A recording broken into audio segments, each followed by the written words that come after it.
people who are unwilling to fight for freedom, the state worshipers, the state enforcer thugs who follow their orders, the order followers, the house slaves, the pacifists. This is a big one for me. I talked about them. I had a whole section in Fake-Ass Christians, which, by the way, I'm going to be releasing Fake-Ass Christians publicly for free on Easter Sunday. I figured that's an appropriate day. So look for that on my website and YouTube on Easter Sunday. I release all my public material for free, but I reserve it, for early adopters in my gifts area to, get some donations in to help pay for the technology I need for a couple months after they publicly come out, after I actually have the video in my hands, whether I edit it or I have help editing it from another editor. And then I release them for free after that. So all of my info is always for free on my website. Except the very last presentation that I did, like I said, I put it out on DVD and flash drive for a couple months, then I release it for free. So, pacifists, oh boy, you want to talk about complicit with evil. These are people who would say there's never a time to physically defend yourself. How could that's a pure state of self-loathing. Pure state of self-loathing.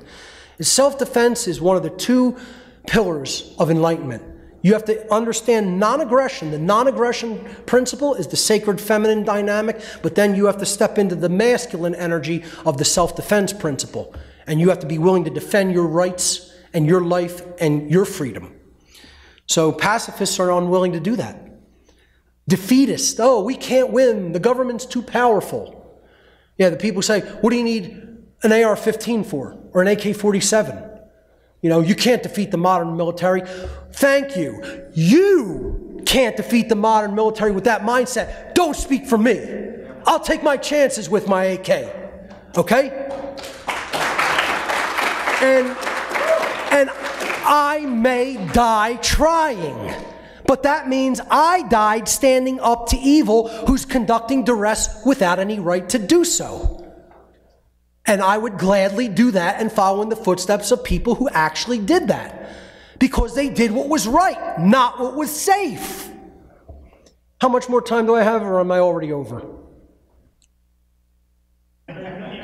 Okay, a few more minutes. I'm in the last section. I just want to know how much time left, but okay. The nihilists, those who don't care about anything.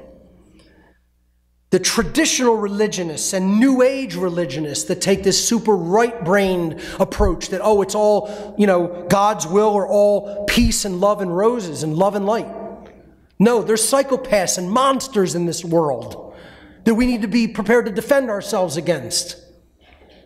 The left-brain, egg-headed ultra-skeptics, the people who, they're super skeptical about everything. Look, I have a scientific background. I consider myself a skeptic. But when you're so overly into the left-brain modality, that's just as bad as a radical religionist, that you won't accept anything that's taking place right in front of you. Because, that's conspiratorial. No, that's what's really happening. Yeah, they'll look at a chemtrail being laid down at 8,000 feet, which condensation conditions can't even format scientifically. They know nothing about thermodynamics and fluid mechanics. And then they're going to say, yeah, that's water vapor that lingers up there for 6 hours. Yeah, it's not particulate matter. And you say you're an ultra skeptic and you have a scientific mind. All of these people have one thing ultimately in common. They would never lift a finger to defend true freedom because all of them ultimately are cowards without the slightest bit of true courage. They're cowards. Cowards. And folks, that's a dynamic I also don't have the power to change because that is internal spiritual work to develop true courage that needs to be done on an individual basis, where you develop enough self-love to say, I will not be stepped upon. I will not be enslaved. You will not take my rights without consequence. You may be able to take my life, but you're not going to take my rights without consequence. And if I have to inflict that consequence, I'll do it. Maybe you'll face consequences in the afterlife domain, should there be such a place, but I'll make sure you face them in the physical world too.